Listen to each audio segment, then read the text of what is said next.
In the heart of foggy 1920s London, a locked gallery hides a deadly secret. Maurice Vavasour, a cunning art dealer, is found stabbed in his sealed office, a priceless painting, The Lady in Moonlight, vanished. Hercule Poirot, the brilliant detective, unravels a web of deception involving a passionate artist, a wealthy collector, and a meticulous curator. A hidden passage, a forged masterpiece, and a cryptic note lead to a shocking confession. Can Poirot pierce the shadows of the Vavasour gallery to reveal the killer? The truth lies in the art of betrayal. Chapter 1. The Locked Door. The November fog draped London in a shroud, muffling the clatter of hooves and the distant cries of newsboys. It swirled about the gas lamps of Mayfair, casting ghostly halos that flickered in the damp air. Hercule Poirot, impeccable in his overcoat and polished shoes, navigated the slick cobblestones with the precision of a metronome, his silver-topped cane clicking a steady rhythm. His destination was the Vavasour Gallery, a discreet establishment nestled between a jeweler's and a tailor's, its unadorned facade giving no hint of the treasures housed within. Canvases that whispered of Renaissance masters, impressionist dreams, and the bold strokes of modern artists. Poirot's moustache, meticulously waxed, quivered slightly as he noted the hour on his pocket watch. 10 minutes to 11. He had been summoned by a breathless telephone call from Inspector Japp, a man whose gruff competence Poirot respected, if not always his imagination. "It's murder, Poirot," Japp had said, his voice tight. "Maurice Vavasour stabbed in his own gallery. Locked room, no weapon, and a painting worth a king's ransom gone. I need your brain on this one." Now, as Poirot approached the gallery's entrance, he saw Japp waiting beneath the awning, his bowler hat tilted against the drizzle. The inspector's face was drawn, his eyes darting to the shadowed windows above. "Poirot, you're a sight for sore eyes," he said, shaking the detective's gloved hand. "This one's a devil of a case.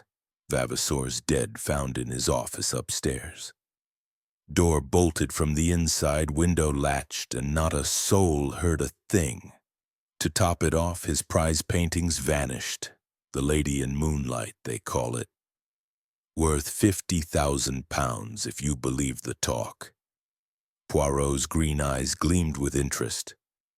"A locked room, a murder, and a theft, mon ami? This is a tapestry woven with many threads. Let us see the scene of this tragedy." Japp led the way through the gallery's heavy oak door, which stood ajar, guarded by a constable whose youthful face betrayed his unease. Inside, the air was cool and still, scented faintly with linseed oil and varnish.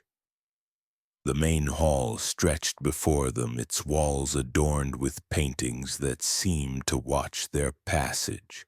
Portraits with stern gazes, landscapes bathed in ethereal light, and abstracts that teased the mind. Velvet ropes cordoned off certain works, and a grand staircase spiraled upward to the private offices. They ascended to the second floor, where a narrow corridor led to a single door, now splintered at the lock. "The night watchman Jenkins found him," Japp explained as they entered. "Makes his rounds every hour.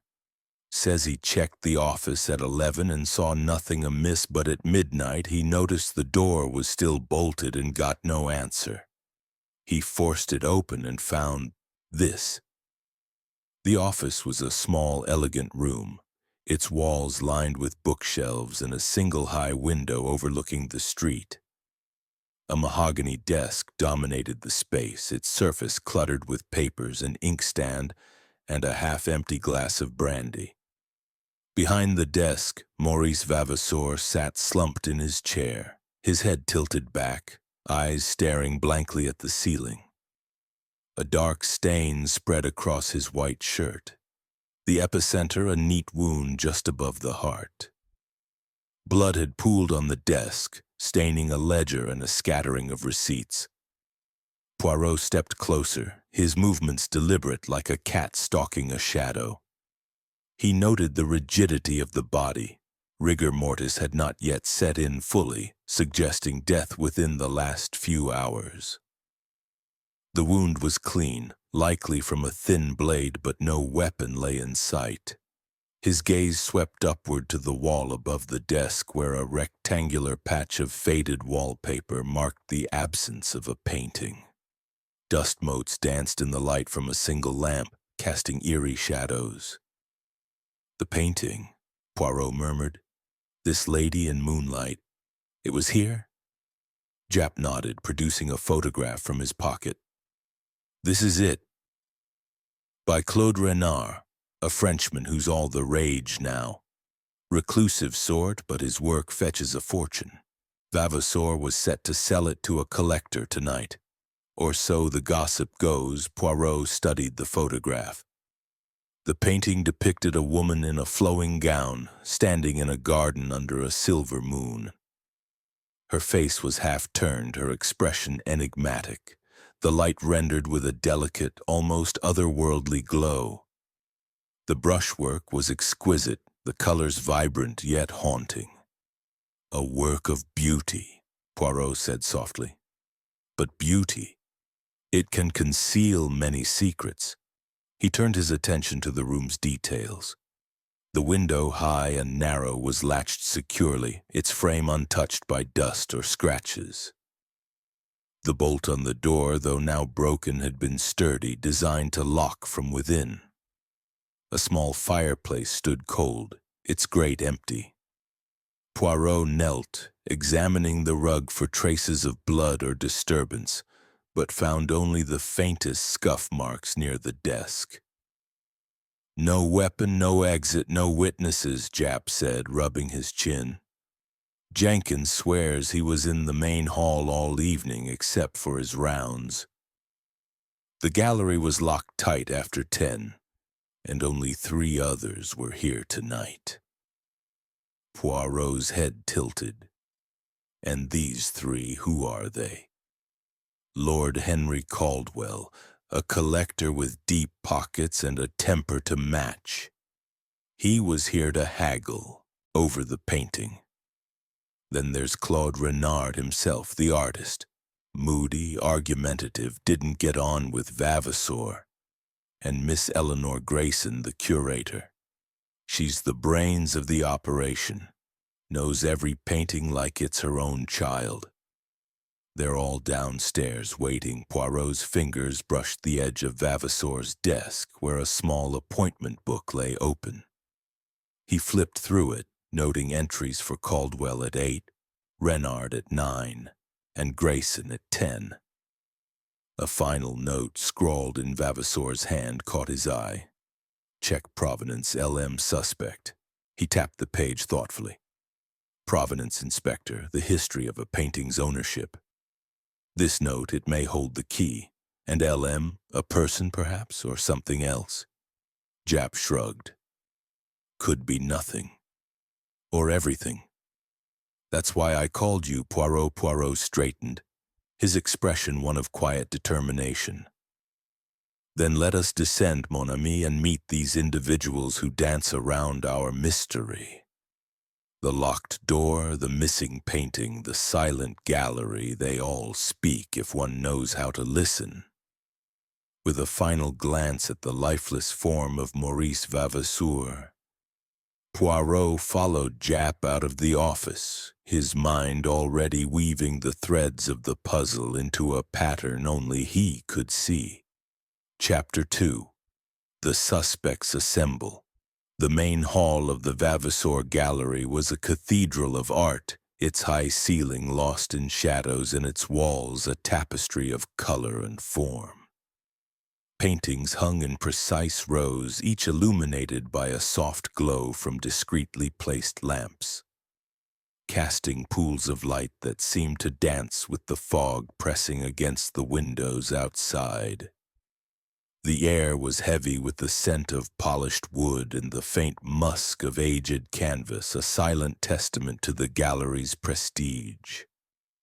Hercule Poirot stood at the center of this grand space, his small, fastidious figure an incongruous contrast to the towering artworks. His green eyes, sharp and unyielding, surveyed the three figures before him, each standing apart as if drawn by some invisible force that forbade closeness. They were, he thought, like actors on a stage, each poised to play their part in the drama of Maurice Vavasour's death. Inspector Japp, hovering near a gilt-framed portrait of a stern-faced nobleman, cleared his throat. "Right then, Poirot," he said, his voice echoing slightly in the vast hall. "These are the three who were here tonight. Lord Henry Caldwell, Claude Renard, and Miss Eleanor Grayson. They've agreed to answer your questions, though I dare say they're not thrilled about it." Poirot inclined his head, his mustache twitching with the faintest hint of a smile. "Mesdames et messieurs," he began, his voice smooth as velvet, "I am Hercule Poirot, and it is my task to unravel the tragedy that has befallen Monsieur Vavasour. A man is dead, a painting is gone, and the door was locked from within. This is no simple matter, and I require your candor. Let us begin with why each of you was here this evening." The trio shifted uncomfortably, their gazes flickering between Poirot and the floor. Lord Henry Caldwell, a tall man in his late 40s with the bearing of an aristocrat, stood nearest the entrance, his hands clasped behind his back. His tailored suit, though impeccable, could not hide the tension in his posture, nor the way his fingers toyed with a silver cigarette case, its surface catching the light.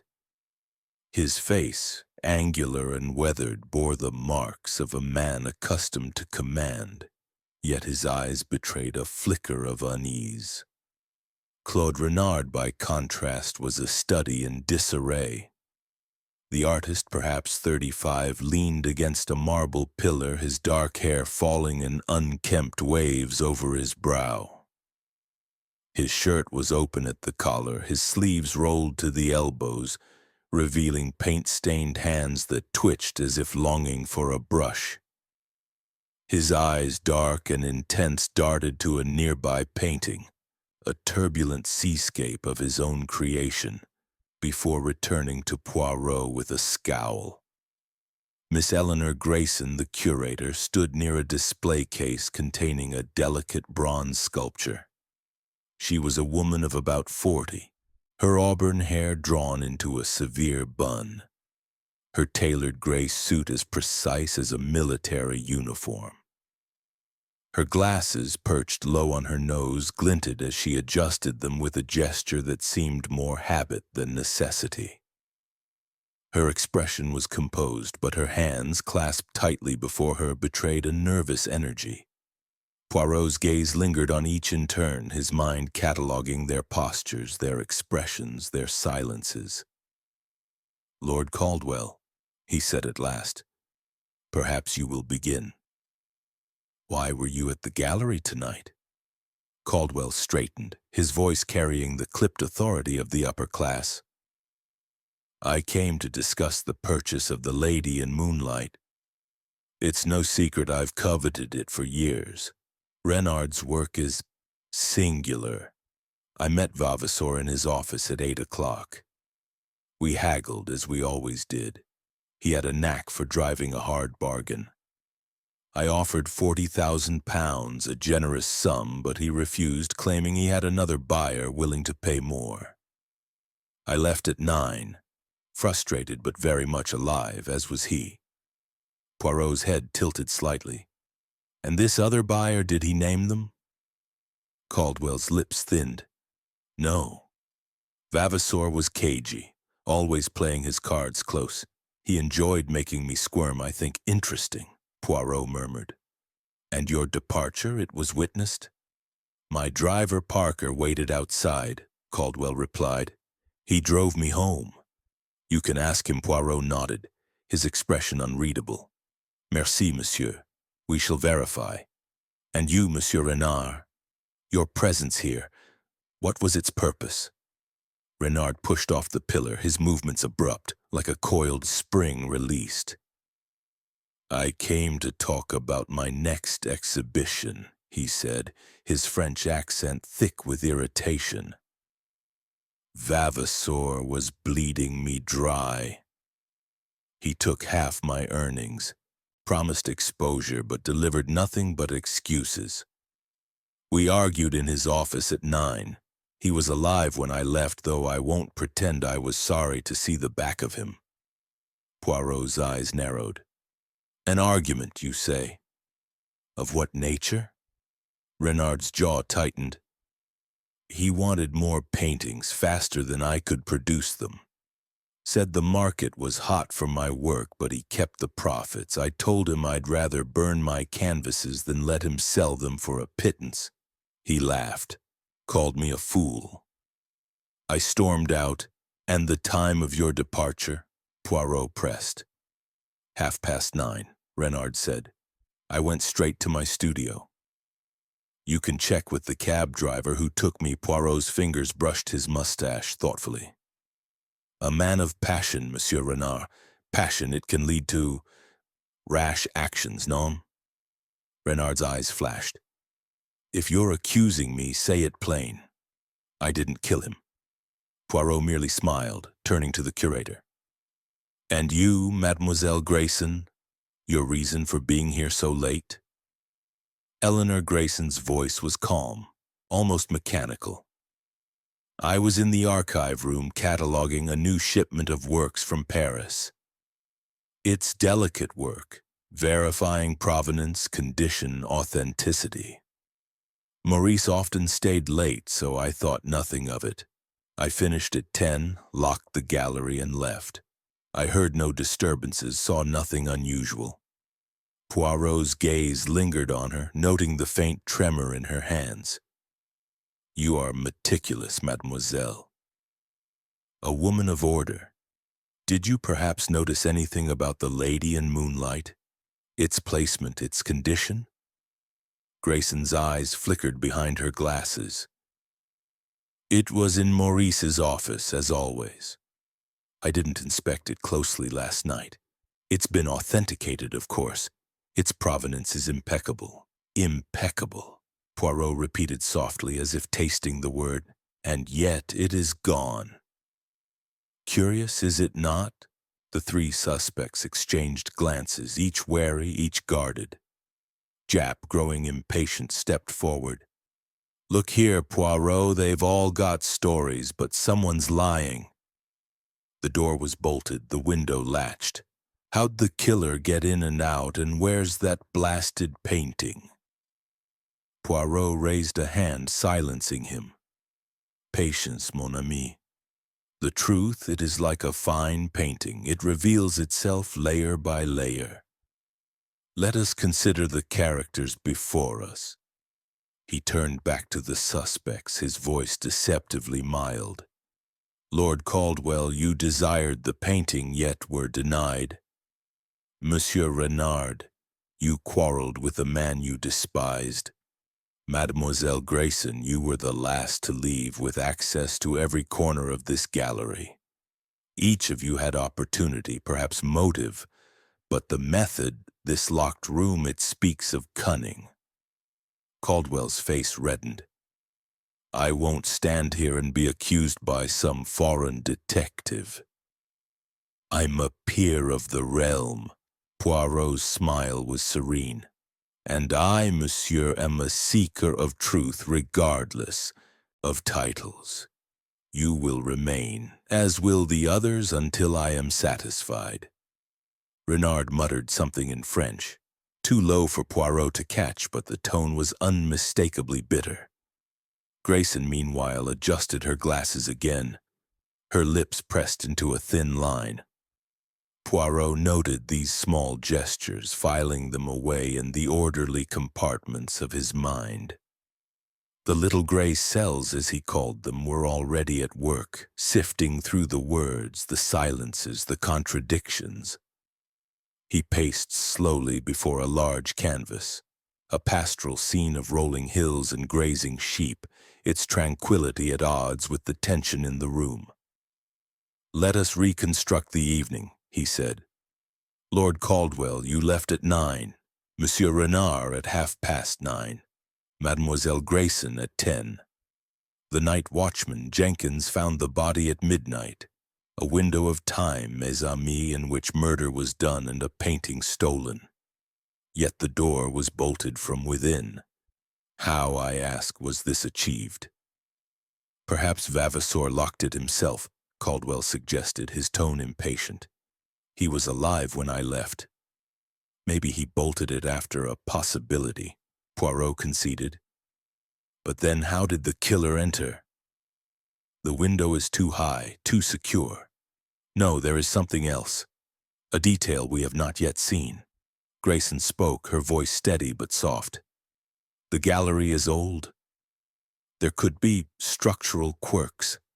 Hidden panels, perhaps?" Poirot's eyes flicked to her, sharp with interest. "An intriguing suggestion, mademoiselle. You know this building well, do you not?" "I've worked here 10 years, she said, meeting his gaze. "I know its corners, its creaks, but I've never seen anything like a secret passage, if that's what you're implying." Poirot's smile was enigmatic. "I imply nothing, mademoiselle." I observed Jap, growing restless, gestured toward the staircase. "Shall we go back to the office, Poirot? There might be something we missed." "In due time," Poirot replied. "First, I wish to understand these three. Their motives, their movements, their secrets." He turned to Renard. "Monsieur, you say you argued with Vavasour. Was this a common occurrence?" Renard's hands clenched. "He was a parasite. Every artist here would say the same. He profited off our work while we starved. But I didn't need to kill him to be rid of him. I could have just stopped selling through his gallery." "And yet," Poirot said, "you continued. Why?" Renard hesitated, his eyes darting to the seascape. "Because he had connections. Collectors like Caldwell. I needed him." For now, Poirot nodded, then turned to Caldwell. "And you, monsieur, how badly did you want this painting? Enough to persuade Vavasour by other means?" Caldwell's cigarette case snapped shut with a click. "That's preposterous." "I'm a collector, not a criminal. I offered money, not violence." Poirot's gaze shifted to Grayson. "And you, mademoiselle, the keeper of this gallery's secrets. Did Vavasour confide in you about his suspicions? The note in his book, check provenance LM. Does it mean anything to you?" Grayson's fingers tightened on her glasses. "Maurice kept some matters private. I handled the records, but he didn't share everything. As for LM, I can't say. It could be a client, a contact, even a code." Poirot's mustache twitched. "A code, perhaps. Or a name. Lucien Moreau, for instance, a forger whose name is whispered in certain circles." "You have heard of him?" Grayson's face remained impassive, but her eyes flickered. "Vaguely. He's a myth, isn't he? A ghost in the art world. Ghosts," Poirot said softly, "can cast long shadows." The hall fell silent, the weight of his words settling over the group. Jap shifted, his boots creaking on the polished floor. "Right, Poirot. What's next?" "We can't keep them here all night." Poirot clasped his hands behind his back, his expression serene but his mind racing. For now, Inspector, we allow them to return to their homes. But they will remain in London, available for further questions. The gallery, it must be searched thoroughly, every corner, every shadow. The painting, I suspect, is closer than we think. Caldwell exhaled, visibly relieved. I'll be at my townhouse. You know where to find me, Renard muttered. I've got work to do. This changes nothing. Grayson merely nodded, her expression unreadable. I'll assist however I can, Monsieur Poirot.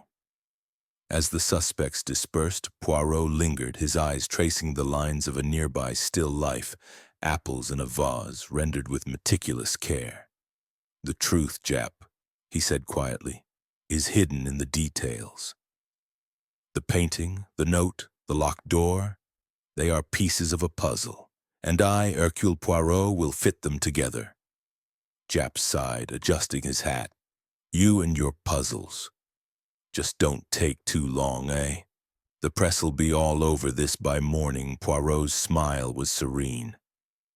The press, they chase shadows. I chase the truth, and it, mon ami, will not elude me. As they stepped into the fog-bound night, Poirot's mind was already turning, sifting through the evening's revelations. The gallery, silent once more, held its secrets tightly. But not, he thought, for long. Chapter 3. The Missing Masterpiece.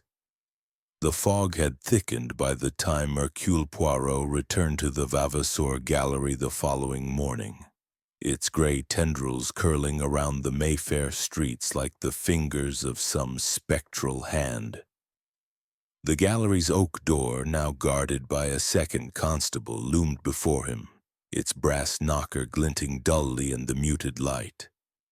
Poirot, immaculate in his overcoat and Homburg hat, paused to adjust his gloves, his mind already sifting through the threads of the mystery.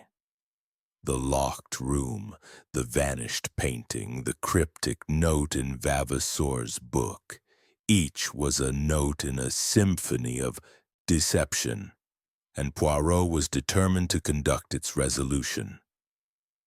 Inspector Japp awaited him inside, his face etched with the weariness of a man who had slept little.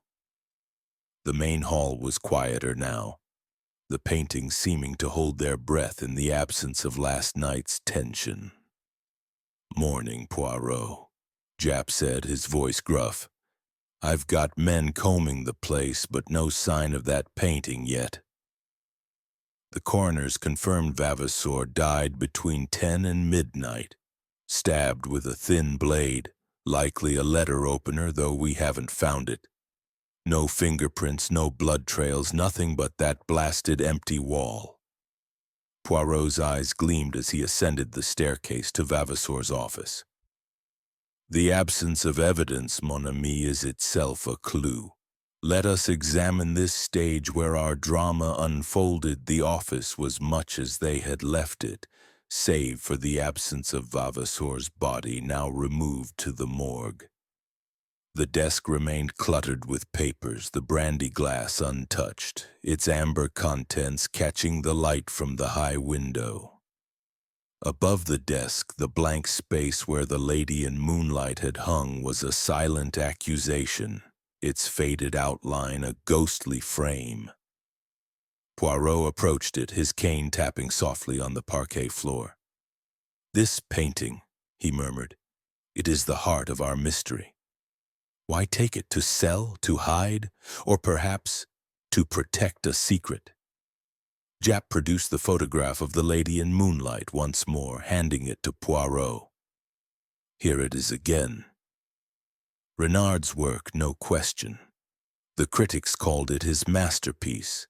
Ethereal, haunting, all that rot. Worth a fortune, but who'd risk murder to steal it?" Poirot studied the image with the intensity of a scholar deciphering an ancient text. The woman in the painting stood in a moonlit garden, her gown a cascade of silver, her face half turned as if caught in a moment of reverie. The brushstrokes were delicate, The interplay of light and shadow almost luminous, yet there was something in the composition, a subtle dissonance that pricked at Poirot's senses. He set the photograph down, his fingers lingering on its edge. A work of genius, perhaps, he said. But genius can be imitated, non? Let us consider the note we found. Czech provenance, LM suspect. This suggests Vavasseur doubted the painting's authenticity. Japp's brow furrowed. You're saying it's a fake? But Grayson swore it was authenticated. Précisément, Poirot replied, his voice soft but sharp. Mademoiselle Grayson, she is meticulous, yet even the meticulous can err or deceive. Provenance, Inspector, is the lifeblood of a painting's value. If The Lady in Moonlight were a forgery, its exposure would ruin reputations. Vavasseur's, perhaps Renard's, certainly the gallery's. He moved to the desk, his gloved hands sifting through the papers with care. The appointment book lay open, its pages a chronicle of Vavasseur's final hours. The entries for Caldwell, Renard, and Grayson were as the suspects had claimed, but Poirot's eyes returned to the cryptic note. LM, he mused. Lucien Moreau, perhaps. A name known in the shadows of the art world, a forger whose skill rivaled the master's. If Vavasseur suspected Moreau's hand in this painting, it would explain much. Japp scratched his chin. Moreau's a myth, isn't he? No one's seen him in years. And why would a forger's work end up here in a place like this? Poirot's mustache twitched. That, mon ami, is what we must discover. A forgery does not appear by accident. Someone placed it here. Someone with access, with knowledge. He turned his attention to the room itself, his gaze methodical, missing nothing. The high window, still latched, showed no signs of tampering. Its sill was too narrow for entry, its height prohibitive. The fireplace, cold and unused, offered no clues, its grate free of ash. Poirot knelt to examine the rug, noting the faint scuff marks near the desk, irregular as if something heavy had been dragged but not far. He rose, his eyes scanning the bookshelves, their leather-bound volumes undisturbed. The painting, he said, it is large, oui. A canvas of such size could not be easily concealed. 2 feet by 3, Japp confirmed. Not something you'd slip under your coat. We've searched the gallery top to bottom. Storerooms, offices, even the attic. Nothing. Poirot's fingers tapped his cane. And yet I am not convinced it has left the gallery. A thief bold enough to kill would not risk carrying such a prize through the streets, not with the watchman on duty. No, it is here, hidden in plain sight, perhaps. Japp frowned. Hidden how? We've looked everywhere. Poirot's smile was enigmatic. The eyes, they see what they expect to see. But the mind, it must look beyond. Tell me, Inspector, what do we know of the painting's history? Japp shrugged. Grayson gave me the file this morning. The Lady in Moonlight was acquired 3 years ago from a private collection in Paris. Authenticated by 2 experts, some French chap and a professor from Oxford. It's been in Vavasseur's office ever since, only shown to select buyers like Caldwell. Poirot nodded, filing the information away. And these experts, their names? Grayson didn't say. Said she'd dig up the paperwork if we need it. Bon, Poirot said. We shall need it. Provenance is a chain, and every link must be examined. If one is false, the chain breaks. He moved to the door, its broken bolt a jagged reminder of the watchman's entry. This lock, he said. It was forced from the outside, oui? Jenkins had to break it, Japp said. Said it was bolted tight. Took a crowbar to get in. Poirot's eyes narrowed.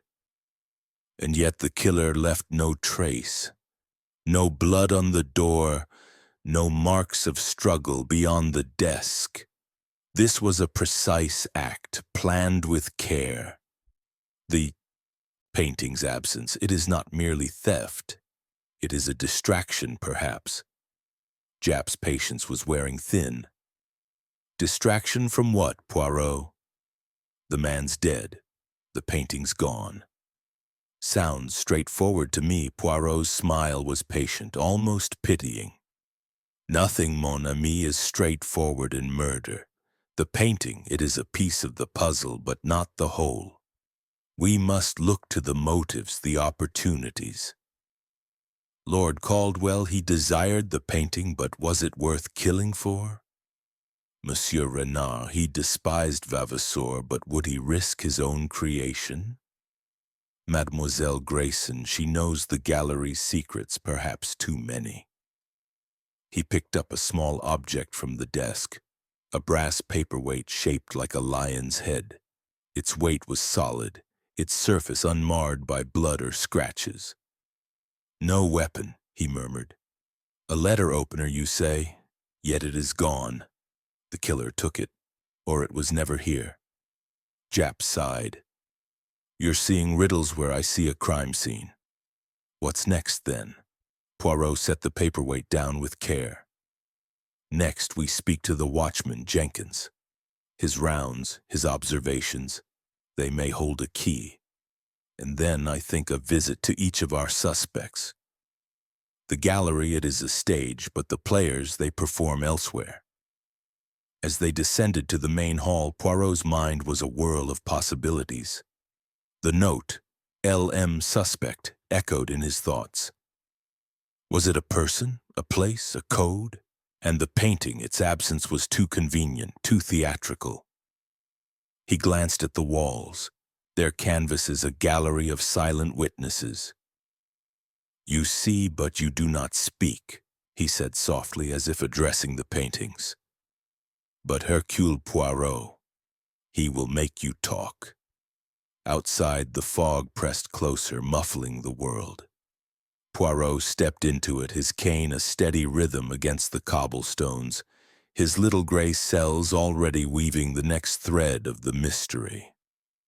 Chapter 4. The Collector's Motive. The morning fog had lifted, giving way to a pale, watery sunlight that filtered through the tall windows of Lord Henry Caldwell's Mayfair townhouse.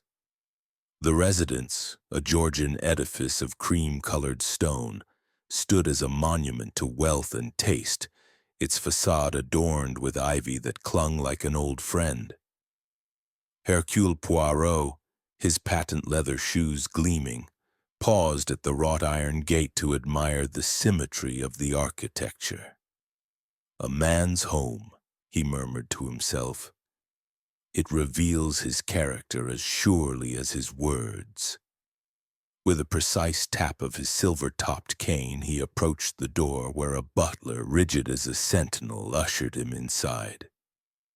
The drawing-room was a gallery in itself, its walls crowded with paintings, Rembrandts, constables, and a striking Turner seascape that seemed to pulse with light. Lord Caldwell stood by a marble fireplace, a cigarette smoldering between his fingers, its smoke curling upward like a question mark. His face, angular and lined, bore the marks of a man accustomed to getting his way, but today his eyes were shadowed, his posture stiff with unease. Monsieur Poirot, he said, his voice clipped but courteous.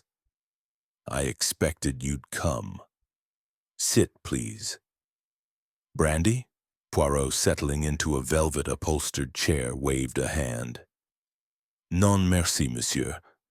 I prefer to keep the mind clear. You, however, seem in need of clarity.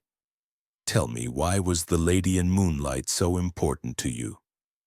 Caldwell exhaled sharply, the cigarette case in his hand glinting as he turned it over. It's Renard's finest work, he said. A singular piece, luminous, haunting, unlike anything else he's done. I've collected his paintings for a decade, but that one, it was the crown jewel. Vavasor knew it, the devil. He dangled it like a carrot, always raising the price. Poirot's green eyes were unblinking, studying the man's every gesture. And this price, it caused you anger? Caldwell's jaw tightened. Of course it did. I offered £40,000, a fortune, more than fair. He laughed, said he had another buyer at 50. It was a game to him, stringing me along. But I didn't kill him, if that's what you're driving at. I left his office at 9, as I told you. My driver, Parker, can vouch for me. Poirot's mustache twitched slightly. A game, you say? And you, Lord Caldwell, are you a man who enjoys games, or one who dislikes losing them? Caldwell's eyes narrowed, but he forced a smile. I play to win, Monsieur Poirot, but I don't resort to murder. I'm a collector, not a thug. If Vavasor wouldn't sell, I'd have found another painting. There are always others. Perhaps, Poirot said, his voice soft as silk. Yet the lady in moonlight was unique, non? A man of your passion, your position. Such a refusal might wound the pride, and pride, it can lead to actions most regrettable. Caldwell stubbed out his cigarette with a sharp motion. You're fishing, Poirot. I had no reason to kill Vavasor. Steal the painting, maybe that's what you're thinking. But why would I? I could afford to buy it outright. Given time, Poirot leaned forward, his hands clasped over his cane. Time, monsieur, is precisely what interests me. You left at 9, you say. Yet Vavasor died between 10 and midnight. Where were you in those hours? At home, Caldwell said firmly. I dined alone, read for a bit, then retired. My staff can confirm I was here. Poirot nodded, his expression unreadable. Bon, we shall speak to them, but let us return to the painting. You knew its history, its provenance? Caldwell shrugged, lighting another cigarette. Vavasor said it came from a Paris collection, authenticated by experts. I trusted his word. He was a shark, but he knew his business. If there was doubt about it, he never told me. Poirot's fingers tapped his cane lightly. And yet in his book, a note. Check provenance. LM suspect. This does not suggest doubt. To you? Caldwell's hand paused, the cigarette halfway to his lips. LM? No idea. One of Vavasor's contacts, maybe. He dealt with all sorts, dealers, collectors, even shadier types. If he suspected something, he kept it to himself. Poirot's gaze lingered on the man, noting the faint tremor in his fingers, the way his eyes avoided direct contact. A collector such as you, monsieur, you are observant. Did you notice anything unusual in Vavasor's office that night? A detail, perhaps, that seemed out of place? Caldwell frowned, thinking. Nothing stands out. His desk was a mess, as always, papers, receipts, that brandy glass he was never without. The painting was on the wall, glowing like it always did. I was too busy arguing to notice much else. Poirot rose, his movements precise. Merci, Lord Caldwell. You have been most helpful. One final question. This other buyer Vavasor mentioned, did he give any hint of their identity? Caldwell shook his head. Not a word. Just smirked and said I'd have to outbid them. Typical Vavasor, always playing one man against another. Poirot bowed slightly. Very well. I shall take my leave. But rest assured, monsieur, I shall return if the little gray cells demand it. As he stepped into the hall, Poirot's mind was already turning over Caldwell's words. The man's alibi was solid if his staff could be trusted, but his passion for the painting was undeniable. Was it enough to drive him to murder? Or was he, as he claimed, merely a frustrated collector outmaneuvered by a cunning dealer? The butler escorted Poirot to the door, where he paused to glance at a small oil painting in the foyer. A renard, not unlike the Lady in Moonlight, but smaller, its colors less vibrant. Monsieur Caldwell, he is devoted to Renard's work, Poirot remarked to the butler. The man, elderly and stooped, nodded. His lordship spent a fortune on them, sir. Says they're his legacy, Poirot's eyes gleamed. A legacy, oui, and legacies they are worth protecting. Outside, the sunlight had faded, a fresh veil of clouds promising rain. Poirot hailed a cab, his thoughts returning to the gallery, to the empty space on Vavasor's wall. Caldwell's desire for the painting was clear, but his motive for murder was not, yet. The note, L.M. suspect, lingered in his mind, a whisper of deceit that pointed to a deeper truth. As the cab rattled toward his next destination, Poirot's little gray cells buzzed with anticipation, each clue a thread in the tapestry he was weaving. Chapter 5. The Artist's Temper. The narrow streets of Soho pulsed with life, even under the gray pall of a London afternoon threatening rain.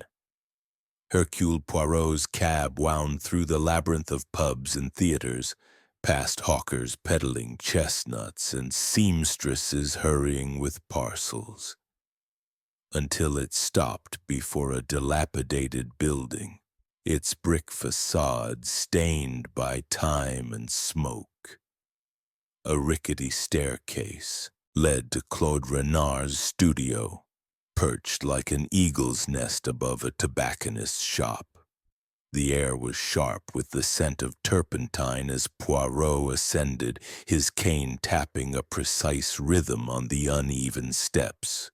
He paused at the door, noting the faded paint and the faint scratches around the lock. Marks of carelessness, perhaps, or something more deliberate. Inside, the studio was a chaos of creation. Canvases leaned against walls, some vibrant with color, others slashed as if in a fit of rage.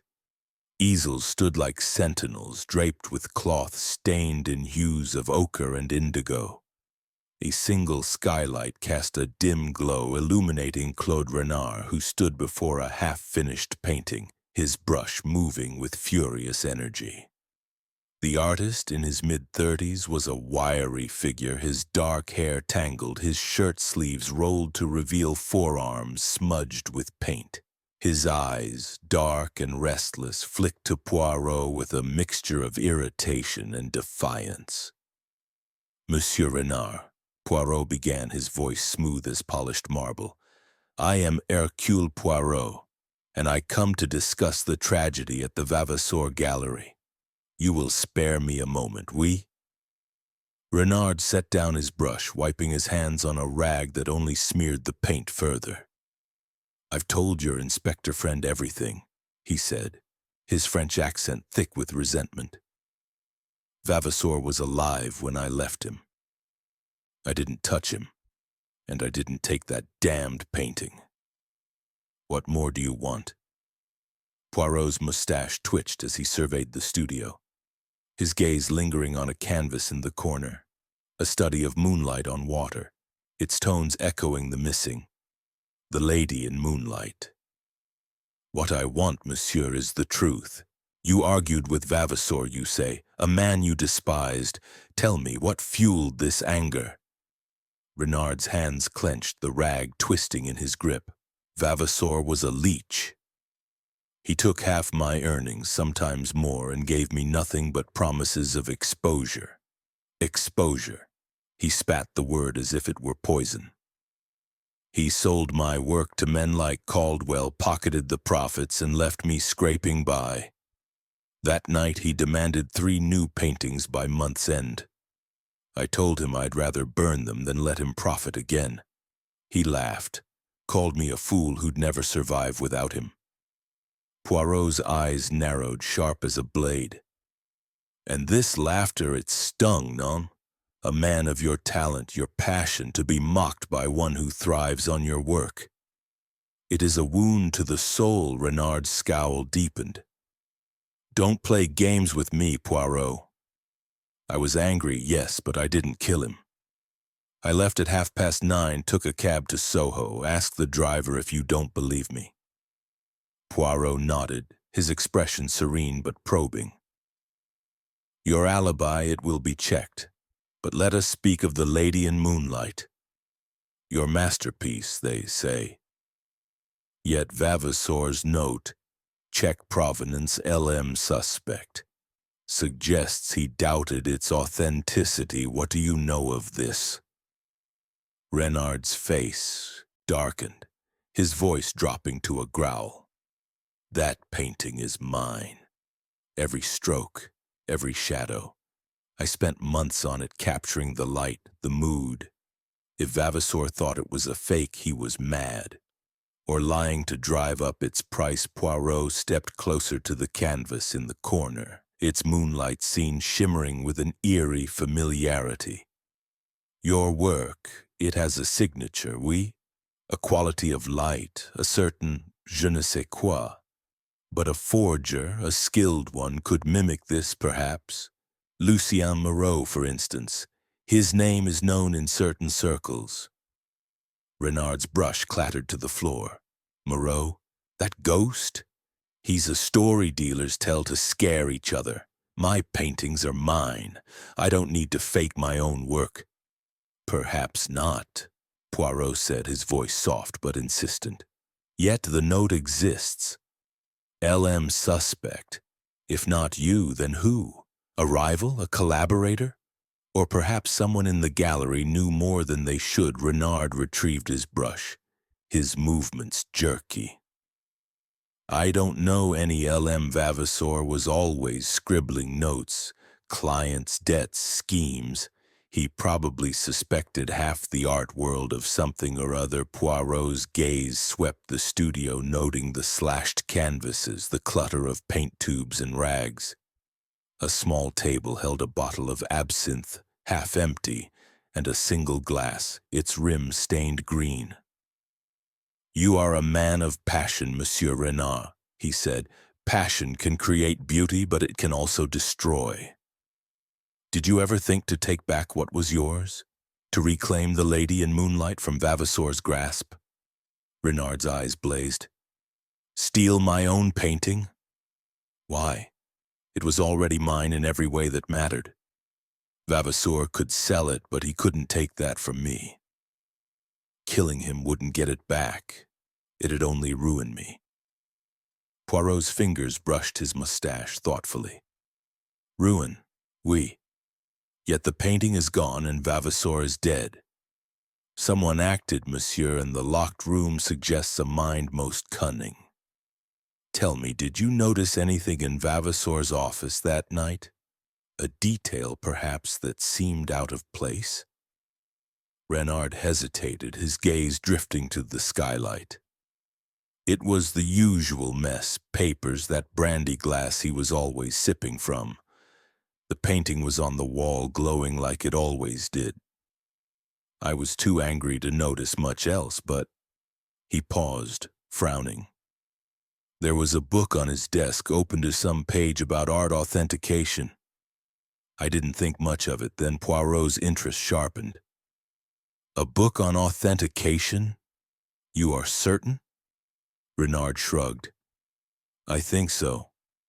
I wasn't paying close attention, I just wanted to get out of there.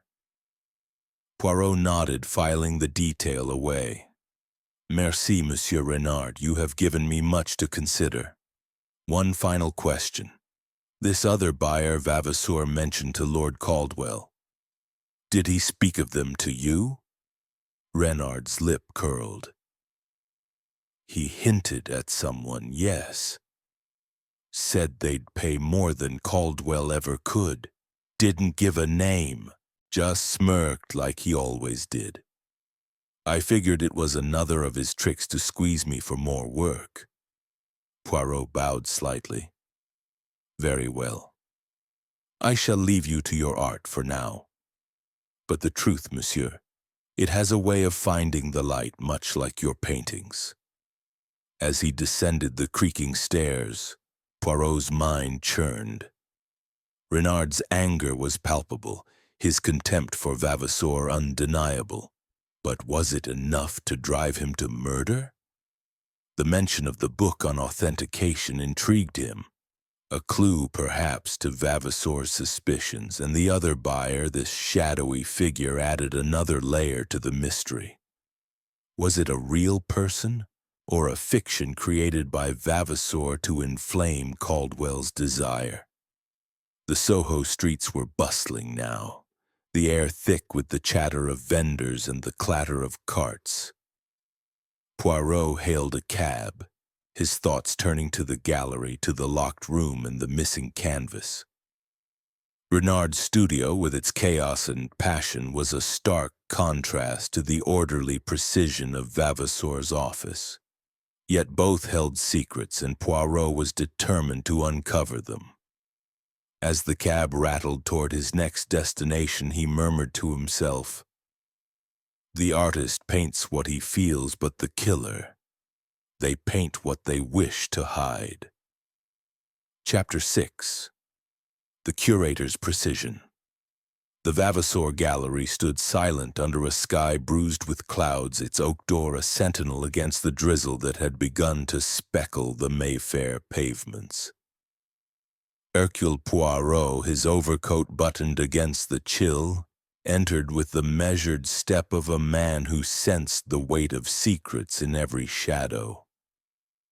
The main hall, with its towering canvases and soft lamplight, seemed to hold its breath as he made his way to the archive room where Miss Eleanor Grayson awaited. The air was thick with the scent of old paper and wax, a testament to the gallery's meticulous record-keeping. Miss Grayson stood behind a long table, surrounded by ledgers and files stacked with the precision of a military campaign. Her auburn hair was drawn into its customary bun, her gray suit as crisp as the morning's frost. She adjusted her glasses with a practiced flick, her face composed but her eyes wary as Poirot approached. "Monsieur Poirot," she said, her voice steady, almost mechanical. "Inspector Japp said you wished to see me. I've been reviewing the inventory as you requested." Poirot inclined his head, his green eyes sharp beneath the brim of his Homburg. "Mademoiselle Grayson, your diligence is commendable. I come to discuss not only the inventory but the events of that tragic night. You were the last to leave the gallery, oui? Tell me what transpired in those final hours." Grayson's hands paused over a ledger, her fingers lingering on its leather cover. "As I told the inspector, I was in this room cataloging a shipment from Paris, miniatures mostly from a private estate. I began at 8 and finished by 10. Maurice often worked late, so I thought nothing of his light still burning upstairs. I locked the gallery's main door and left. I heard no cries, no disturbances." Poirot's mustache twitched as he surveyed the archive room. Shelves lined the walls, each groaning under the weight of files, catalogues, and provenance records, all arranged with an almost obsessive order. A single lamp cast a golden glow over the table, illuminating Grayson's workspace. A fountain pen, a blotter, a stack of index cards, each entry written in her neat, angular script. "You are a woman of precision, mademoiselle," he said. "Such order it is rare. Yet a murder occurred under your watch and a painting vanished. This does not trouble you?" Grayson's lips thinned, her glasses glinting as she met his gaze. "Of course it troubles me, Monsieur Poirot. Maurice was my employer, my colleague. But I was in this room, not his office. I saw nothing, heard nothing." Poirot stepped closer, his cane tapping softly on the polished floor. And yet you knew the gallery better than anyone, non? Its corners, its quirks. You suggested a hidden panel last night, a most intriguing idea. Have you ever discovered such a thing in your 10 years here? Grayson's fingers tightened on the ledger. It was merely a thought. This building is old, built in the 18th century. Such places often have oddities. False walls, old servants' passages. But I've never found one. I only meant it as a possibility. Possibility, Poirot repeated, his voice soft but probing. The mind that considers possibilities is a mind that sees beyond the obvious. Let us speak of the Lady in Moonlight. You said its provenance was impeccable. Yet Vavasor's note, check provenance LM suspect, suggests doubt. What can you tell me of its history? Grayson adjusted her glasses again, a gesture Poirot noted as a shield against scrutiny. The painting was acquired 3 years ago from a collector in Paris, a Monsieur Dubois. It was authenticated by 2 experts, Professor Edmond Lyle of Oxford and a Parisian dealer, André Fournier. The records are complete. It passed through a Viennese collection in the 1890s, then to a Dutch merchant before Dubois. I handled the paperwork myself. Poirot's eyes gleamed. And these experts, they were beyond reproach? They are respected in their fields, Grayson said, her tone clipped. Lyle's written books on Renaissance techniques, and Fournier's worked with the Louvre. If there was a question about the painting, it never reached me. Poirot nodded, his fingers brushing the edge of the table. And LM? Does this mean anything to you? A name, perhaps? Lucien Moreau, for instance? Grayson's hand froze, her face betraying a flicker of unease before she recovered. Moreau? I've heard the name, of course. A forger, they say, though no one's seen him in years. A myth, almost. I don't know why Maurice would write LM. It could be anyone, a client, a contact, or a suspicion, Poirot said, his voice deceptively mild. Vavasour was a man of secrets, non? Did he confide in you about his doubts, about the painting or perhaps other works in the gallery? Grayson's eyes dropped to the ledger, her fingers smoothing its cover. Maurice was private. He handled major acquisitions himself, especially high-value pieces like Renard's. He trusted me with the records, but not always with his thoughts. If he suspected a forgery, he didn't share it with me. Poirot's gaze lingered on her, noting the slight tremor in her hands, the way her shoulders stiffened under his scrutiny. You are loyal, mademoiselle, he said, to Vavasour, to the gallery. Yet loyalty, it can blind as well as bind. Tell me, what did you see in the gallery that night?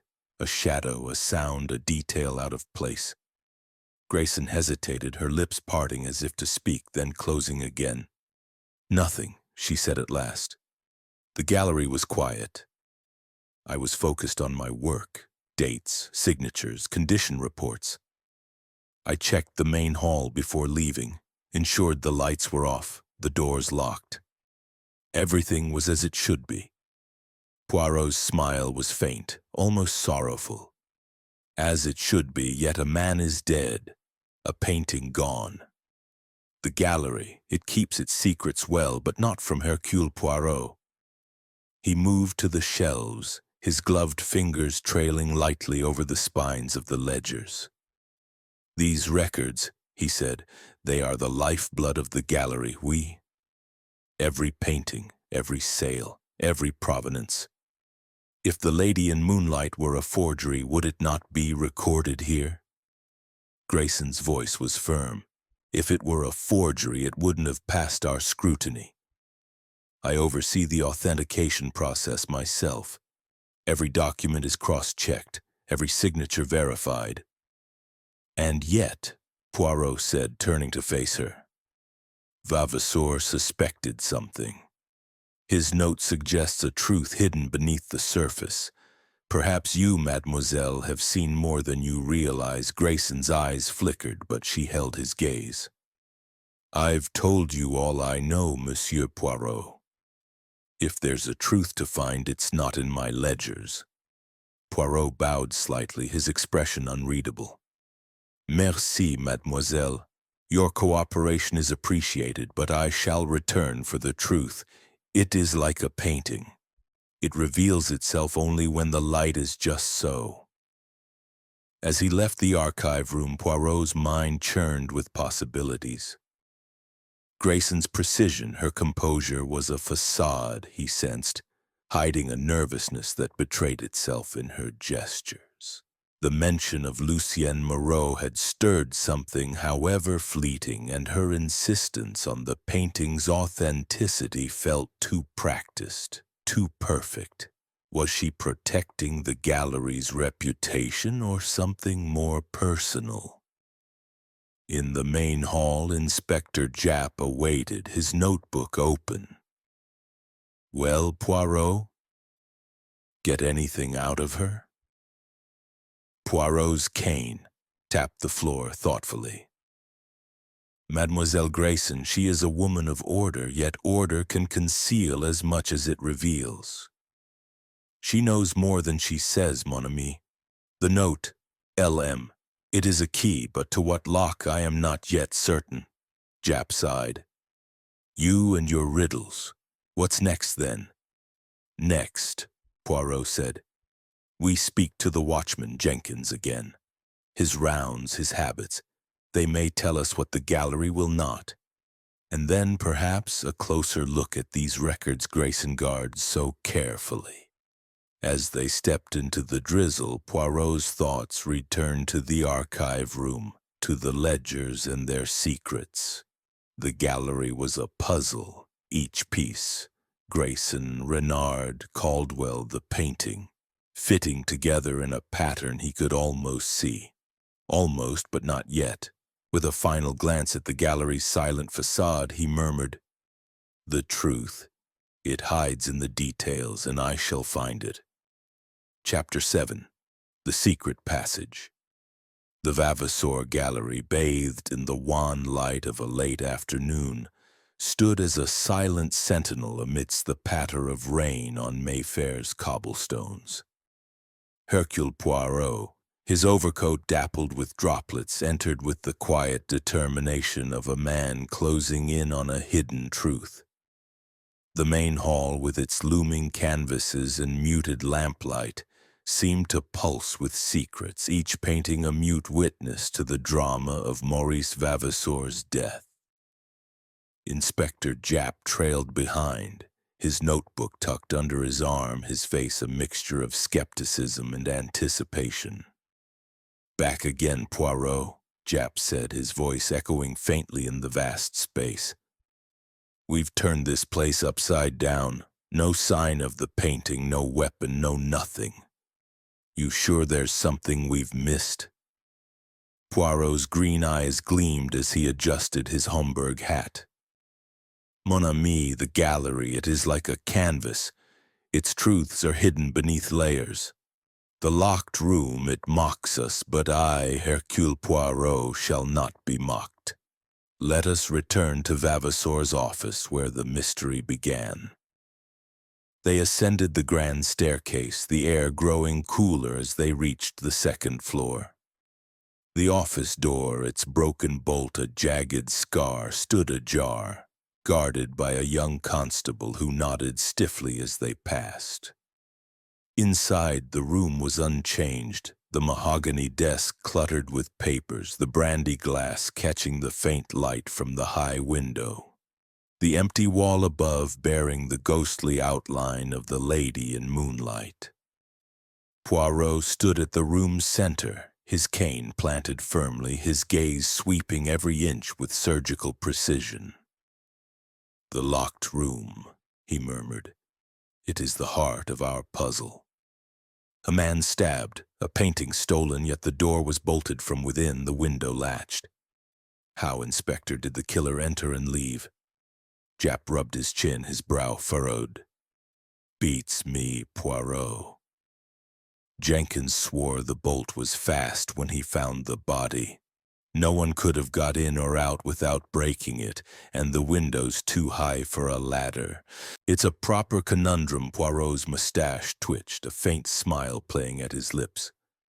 A conundrum, oui, but not insoluble. The little gray cells, they whisper of possibilities. A locked room is not always what it seems. Let us examine the walls, the floor, every surface may speak. He began a meticulous inspection, his gloved hands probing the room's edges.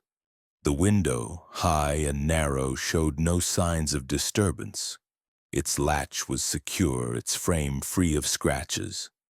The fireplace, cold and unused, offered no hidden compartments, its bricks smooth and unyielding. Poirot knelt to study the rug, noting again the faint scuff marks near the desk, subtle, irregular, as if something had been shifted briefly. He rose, his eyes narrowing as he turned to the bookshelves that lined one wall, their leather-bound volumes arranged with care.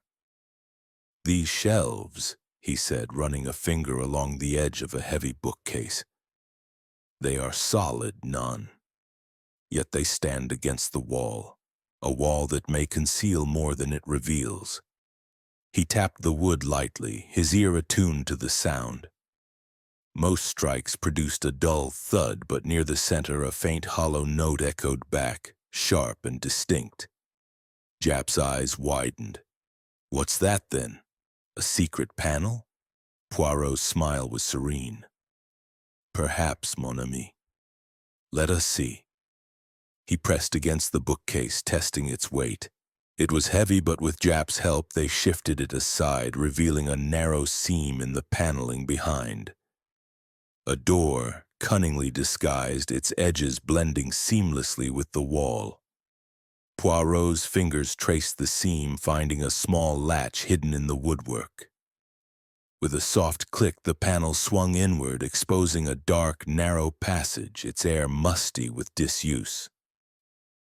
A secret passage, Japp exclaimed, peering into the gloom. Where does it lead? Poirot produced a small torch from his pocket, its beam cutting through the shadows. The passage was barely wide enough for a man, its walls rough with plaster and cobwebs. Footprints, faint but fresh, marked the dusty floor leading into the darkness. It leads, I suspect, to the storeroom below, Poirot said. Come, let us explore. The passage descended in a tight spiral, its steps uneven and worn. Cobwebs brushed Poirot's hat, and the air grew colder as they reached a second door. This one opening into the gallery's back storeroom, a cavernous space filled with crates, covered canvases, and the faint scent of linseed oil. The footprints continued, ending near a stack of wooden boxes, their surfaces undisturbed. Japp whistled softly. So the killer came through here, stabbed Vavasour, and left the same way, bolting the door behind them to make it look impossible. Clever devil, précisément, Poirot said, his torch sweeping the storeroom. But the painting, Inspector, it is large, oui. 2 feet by 3, you said. This passage, it is narrow. To carry such a canvas through here would be difficult, non? Japp frowned, examining the passage's dimensions. You're right. It'd be a tight fit, and you'd risk damaging the thing. Maybe they didn't take it out after all. Poirot's eyes gleamed. Exactly, mon ami. I have suspected the painting remains in the gallery, hidden to create the illusion of theft. The killer, they are cunning, but not infallible. These footprints, they are recent, made within hours of the murder. Someone used this passage, and I wager they were no stranger to it. Jap knelt to inspect the prints, his fingers brushing the dust. Men's shoes, I'd say, size 9 or 10. Could be Renard's or Caldwell's. Grayson's too small for these, surely. Poirot's smile was enigmatic. Do not be so certain, Inspector. Shoes, they can be chosen to deceive. But the passage itself, it is a revelation. Who knew of it, I wonder? Mademoiselle Grayson, she spoke of structural quirks last night. A guess or something more? Jap straightened, his face grim. You think she's holding out on us? She's been in this place 10 years. Stands to reason she'd know every nook and cranny. Perhaps, Poirot said, his voice soft but sharp. Or perhaps another knew it. A watchman, an artist, a collector with a keen eye. We must question Jenkins again, and we must search this storeroom. The painting, I feel it in my bones, is close. They began a methodical search, moving crates and lifting dust sheets. The storeroom was a maze of art and artifacts, sculptures wrapped in cloth, frames stacked like dominoes, rolls of canvas leaning against walls.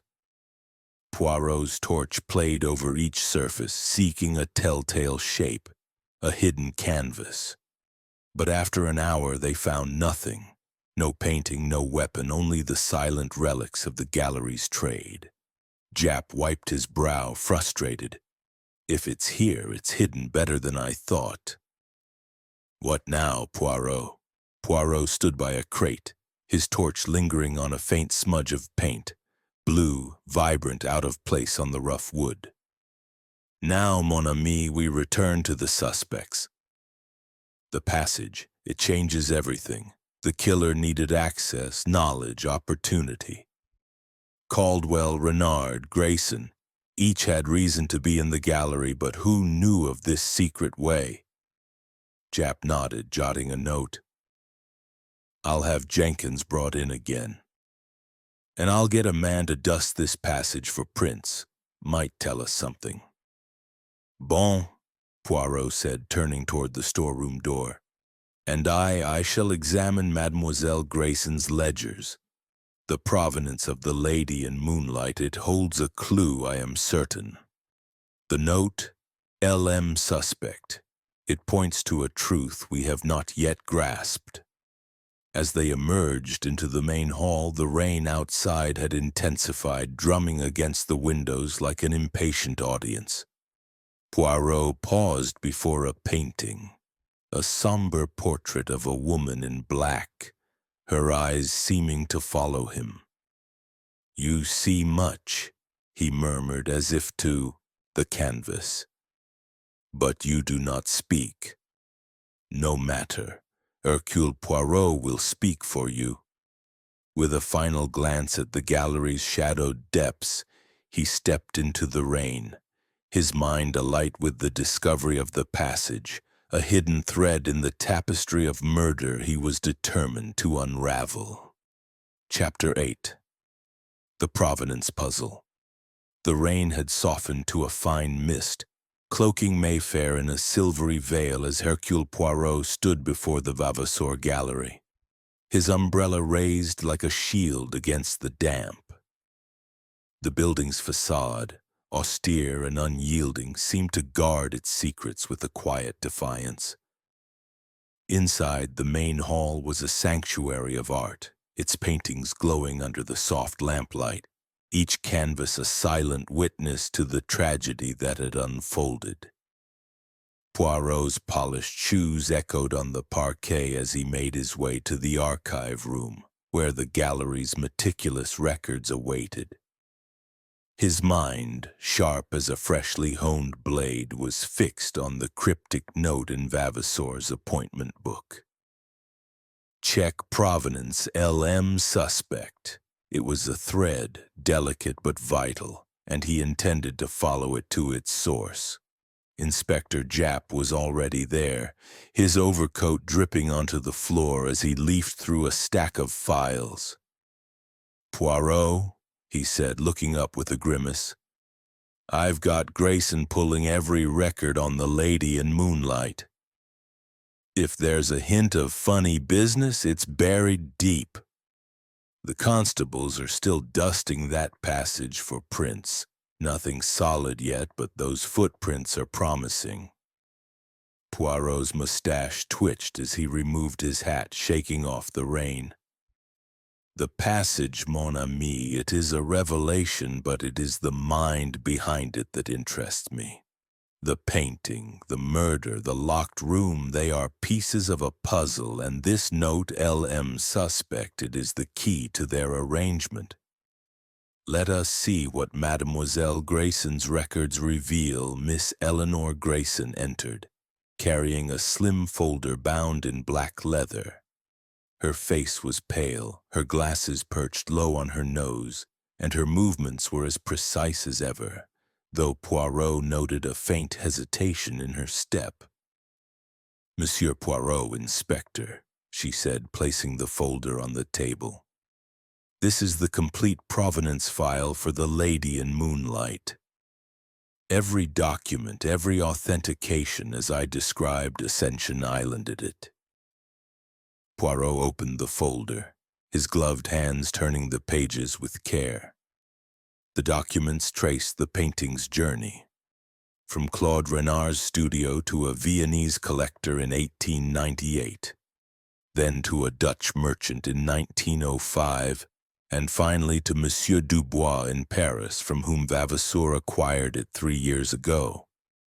Certifications from Professor Edmond Lyle and André Fournier attested to its authenticity, their signatures bold and unequivocal. Yet Poirot's eyes lingered on the details, searching for discrepancies. These experts, he said, they are reputable, oui? Grayson nodded, her voice steady. Professor Lyle is an authority on European painting techniques, and Fournier has authenticated works for major museums. Their reports are thorough, pigment analysis, brushstroke comparisons, even infrared scans. Poirot's gaze sharpened. And yet Vavasour wrote LM suspect. Why, mademoiselle, would he doubt such impeccable credentials? Grayson's fingers twitched, adjusting her glasses. I can't say. Maurice was cautious, perhaps overly so. He might have heard a rumor or misread a detail. The painting was displayed prominently. He trusted it enough to show it. Poirot turned to a page detailing the Viennese collector, a Baron von Hohenberg. This baron, he said, his collection, was it well known? It was private, Grayson replied, but documented. The records include letters from von Hohenberg's estate, confirming the painting's sale to the Dutch merchant. Poirot's fingers tapped the folder lightly. And LM, you are certain it does not refer to Lucien Moreau, the forger whose name whispers through the art world? Grayson's lips tightened. As I said, Moreau is a legend, not a fact. If Maurice suspected him, he never told me. The initials could mean anything. A client, a dealer, even a mistake. Poirot closed the folder, his mind racing. The provenance was meticulous, almost too perfect, yet Vavasour's note suggested a crack in its facade. He turned to Jap. Mon ami, we must verify these documents. Contact this Professor Lyle and Fournier in Paris. Their word is not enough. Their methods must be examined. Jap jotted a note. I'll send telegrams. But what's your angle, Poirot? You think the painting's a fake? Perhaps, Poirot said, his voice soft but piercing. Or perhaps it is a truth disguised as a lie. A forgery would ruin the gallery's reputation and Vavasour's if it were exposed. Such a secret is motive enough for murder, no? He moved to the main hall where he had summoned the 3 suspects, Lord Henry Caldwell, Claude Renard, and Eleanor Grayson, for a confrontation. They stood apart, their postures tense. Caldwell rigid with aristocratic disdain, clutching his cigarette case. Renard brooding and paint-stained, his eyes darting to the walls. Grayson composed but pale, her hands clasped tightly. The empty space where the lady in moonlight had hung loomed behind them, a silent accusation. "Mesdames et messieurs," Poirot began, his voice resonant in the hushed hall. "We stand at a crossroads. Maurice Vavasour was murdered, his door bolted, his painting gone. Yet we have discovered a secret passage, a hidden way from the storeroom to his office. The killer used it, I am certain, to enter, to strike, to leave. But the painting, its absence is no simple theft. It is a veil hiding a deeper truth. Caldwell's cigarette flared as he inhaled. "Get to the point, Poirot. What are you accusing us of?" Poirot's eyes gleamed. "I accuse no one, yet. But I observe. The note in Vavasour's book, check provenance LM suspect, points to a shadow over the lady in moonlight. Monsieur Renard, you claim it as your masterpiece. Yet Vavasour doubted it. Why?" Renard's fists clenched, his accent thick with anger. "It's mine." Every stroke. If he thought otherwise, he was a fool. "I painted it in 2022 in my Paris studio. I remember every moment of it." Poirot turned to Grayson. "And you, mademoiselle, who guard the gallery's secrets. Did Vavasour share his suspicions? Did he speak of Lucien Moreau?" Grayson's voice was cool, but her fingers twitched. "He mentioned no such name. If he suspected a forgery, he kept it from me. My records are clear. The painting is authentic." Poirot's gaze shifted to Caldwell. "And you, monsieur, who coveted the painting. Did you know of Vavasour's doubts? Did you fear you'd paid for a fraud?" Caldwell's face reddened. "I trusted Vavasour's judgment. If he doubted it, he never told me. I wanted the painting, not a scandal." Poirot paced before a somber landscape painting, its storm clouds mirroring the tension in the room. "The passage changes everything," he said. "The killer knew it, used it. But the painting, its size makes it difficult to move through such a narrow space. I believe it remains in the gallery, hidden to obscure the truth. A forgery, perhaps, or a secret Vavasour uncovered." Renard stepped forward, his voice a growl. "You're saying my work is a fake?" "I'll not stand for it." Poirot raised a hand, his calm unshaken.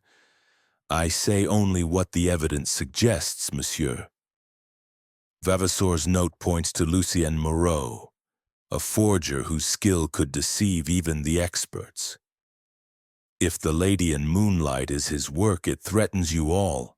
Renard's reputation, Caldwell's investment, Grayson's stewardship."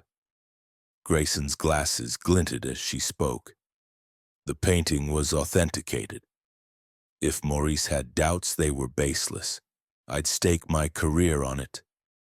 "Perhaps you have," Poirot said softly, his eyes locking onto hers.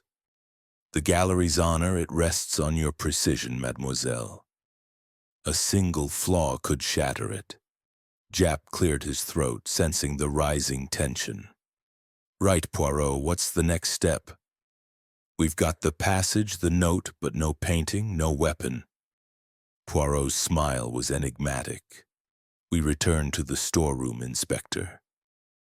The painting is there, I feel it, and we must trace this L.M. Moreau or another.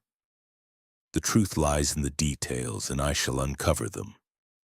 As the suspects dispersed, their faces etched with unease, Poirot lingered, his gaze on a small, still life, a bowl of fruit, its colors vibrant yet deceptive. "The surface," he murmured. "It is beautiful, but beneath, the truth waits." With a final glance at the gallery's shadowed walls, he stepped into the mist. his mind a whirl of possibilities, each clue a step closer to the heart of the mystery. Chapter 9. The Curator's Confession. The Vavasor Gallery stood shrouded in the late afternoon gloom, its windows reflecting the slate-gray sky like mirrors of unease. Hercule Poirot, his umbrella a sleek silhouette against the drizzle, entered with the quiet resolve of a man nearing the climax of a complex symphony. The main hall, with its silent canvases and muted lamplight, seemed to hold its breath, as if aware that the threads of the mystery were about to be woven into a final pattern. Inspector Japp followed, his face etched with the strain of a case that defied easy answers, his notebook clutched like a talisman. "Poirot," Japp said, his voice low as they paused in the hall, "we've got the passage, the footprints, and that blasted note, but still no painting or weapon. You're sure about this hunch of yours, that the painting's still here?" Poirot's green eyes gleamed beneath the brim of his Homburg. "Certain, mon ami, the painting. It is the key to this murder, but not in the way we first thought. It is not stolen for gain, but hidden for protection. Come, let us summon our suspects once more. The truth, it is close, and it will not hide from Hercule Poirot." They gathered in the main hall, the air thick with tension. Lord Henry Caldwell stood near a brooding portrait, his cigarette case glinting as he turned it over in his hands, his patrician features taut with impatience. Claude Renard leaned against a pillar, his paint-stained fingers twitching, his dark eyes smoldering with a mix of defiance and dread. Miss Eleanor Grayson stood by a display case, her tailored suit as immaculate as ever, but her hands clasped tightly, betraying a nervous energy that Poirot's sharp gaze did not miss. "Mesdames et messieurs," Poirot began, his voice resonant, commanding the room, "we stand at the precipice of truth. Maurice Vavasour was murdered, his door bolted, his painting, The Lady in Moonlight, gone. Yet we have uncovered a secret passage, a hidden way from the storeroom to his office. The killer used it, I am certain, to strike and flee, leaving the illusion of an impossible crime. But the painting, it remains in this gallery, hidden to conceal a greater secret. And that secret, it lies in Vavasour's note. Check provenance, LM suspect." Caldwell exhaled sharply, his cigarette flaring. "You keep harping on that note, Poirot." "What's it mean?" Spit it out. Poirot's mustache twitched, his smile serene but piercing. "Patience, Lord Caldwell. The note points to a shadow over the Lady in Moonlight. Vavasour suspected it was not the work of Monsieur Renard, but a forgery perhaps by Lucien Moreau, a name whispered in the art world's darker corners. A forgery would ruin reputations. Yours, Monsieur Renard, as an artist. Yours, Lord Caldwell, as a collector, and yours, Mademoiselle Grayson, as the guardian of this gallery's honor." Renard's fists clenched, his voice a growl. "I told you that painting is mine. Every stroke, every shadow. If Vavasour thought it was fake, he was wrong or lying to cheat someone." Poirot turned to Grayson, his eyes locking onto hers. "And you, mademoiselle, who oversaw the painting's authentication? You insist its provenance is impeccable, yet Vavasour doubted. Why? Did he discover a truth you wished to keep hidden?" Grayson's glasses glinted as she adjusted them, her voice steady but strained. "I've shown you the records, Monsieur Poirot. The painting was verified by experts, Professor Lyle, André Fournier. If Maurice had doubts, he never shared them with me. I've done my duty to this gallery for 10 years. Poirot paced slowly before a vibrant still life, its colors a stark contrast to the tension in the room. Duty, mademoiselle, is a noble thing. But duty can become a mask. Let us consider the facts. The secret passage, known to few, allowed the killer to enter Vavasor's office, stab him with a letter opener and leave, bolting the door to create a mystery. The painting, too large for the passage, was not stolen but hidden. Here in the storeroom, I am certain. And the note LM suspect points to a forgery, a deception that threatened to unravel everything.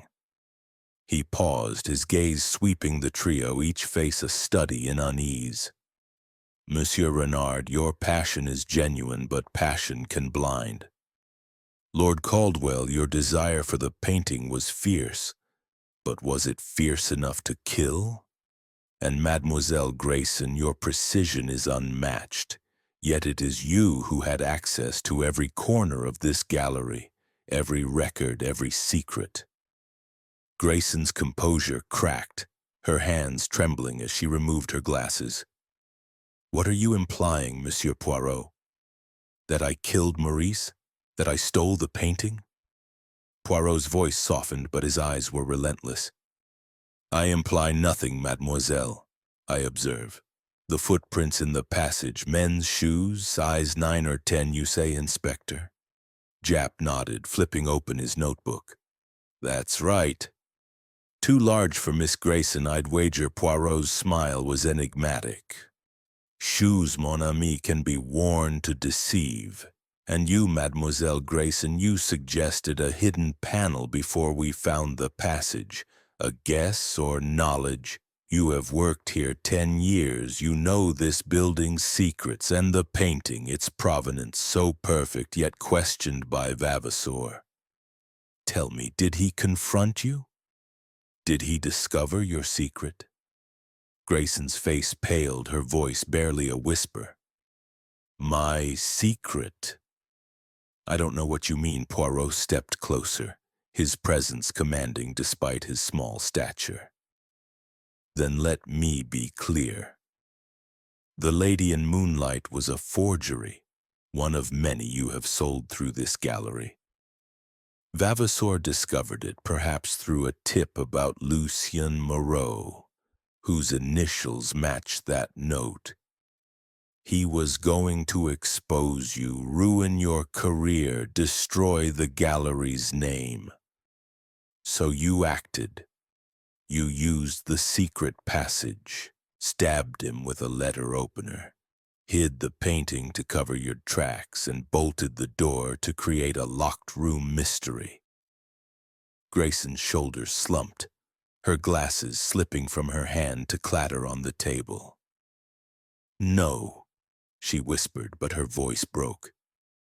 It wasn't supposed to happen like this. Maurice, he found out, not just the Lady in Moonlight, but others. I'd been selling forgeries for years, replacing originals to keep the gallery afloat. He was going to the authorities. I panicked. I didn't mean to kill him. I went through the passage, argued with him, and the letter opener was there. It happened so fast. Japp stepped forward, his face grim. Eleanor Grayson, you're under arrest for the murder of Maurice Vavasour.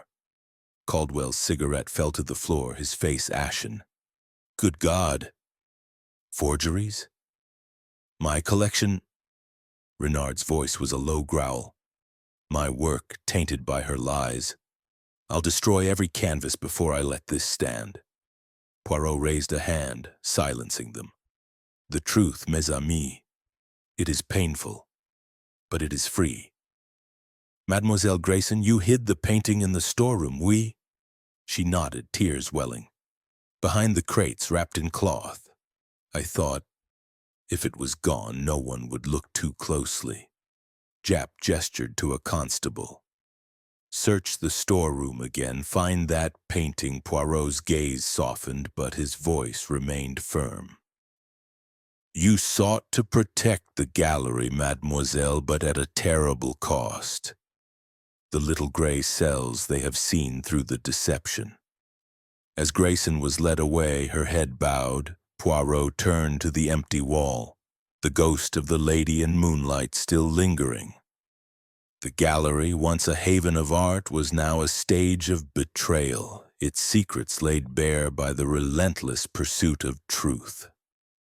Chapter 10. The Painting's Return. The Vavasour Gallery, bathed in the pale light of a new morning, seemed to exhale a sigh of relief, as if the confession of Eleanor Grayson had lifted a weight from its ancient walls. The rain had ceased, leaving the Mayfair streets glistening under a tentative sun, and Hercule Poirot stood once more in the main hall, his polished shoes reflecting the gleam of the parquet floor. The paintings, with their vibrant hues and silent gazes, watched as he moved with purpose toward the storeroom, where Inspector Japp and 2 constables were already at work, their footsteps muffled by the dust of neglected crates. "Poirot," Japp called, his voice tinged with excitement as he emerged from the storeroom's depths. "We've found it, just as Grayson said, tucked behind a stack of crates wrapped in an old dust sheet." Come see. Poirot followed, his silver-topped cane tapping a steady rhythm. The storeroom was a labyrinth of shadows, its air heavy with the scent of wood and linseed oil. The constables had cleared a path to a corner where a large rectangular bundle leaned against a crate, its covering stained with smudges of blue paint, faint echoes of the clue Poirot had noted days before. Japp carefully peeled back the cloth, revealing the lady in moonlight in all its luminous glory. The woman in the painting, bathed in silver light, gazed out with an enigmatic calm, her gown shimmering against the dark garden backdrop. "Magnifique," Poirot murmured, his green eyes tracing the canvas's lines. "Yet not what it seems, no?" He leaned closer, his torch casting a sharp beam over the surface. The brushstrokes, so delicate, held a precision that seemed almost too perfect, the colors a shade too modern for Renard's supposed palette. A forgery, as I suspected. The work of Lucien Moreau, perhaps, or one of his ilk. Japp scratched his chin, his notebook open. "Grayson's confession backs you up, Poirot. She admitted to swapping originals for fakes, selling them to keep the gallery solvent. Vavasour caught wind of it and she panicked. But how'd she pull it off for so long? Those experts, Lyle and Fournier, swore the painting was genuine." Poirot's moustache twitched. "Experts, mon ami, can be persuaded by money, by pressure, or by ignorance. We must contact them, verify their methods. But I suspect Mademoiselle Grayson, with her meticulous records, ensured their reports were convincing." The note, "L.M. Suspect," suggests Vavasour had begun to unravel her scheme, perhaps through a tip about Moreau. They returned to the main hall where Claude Renard awaited, summoned at Poirot's request.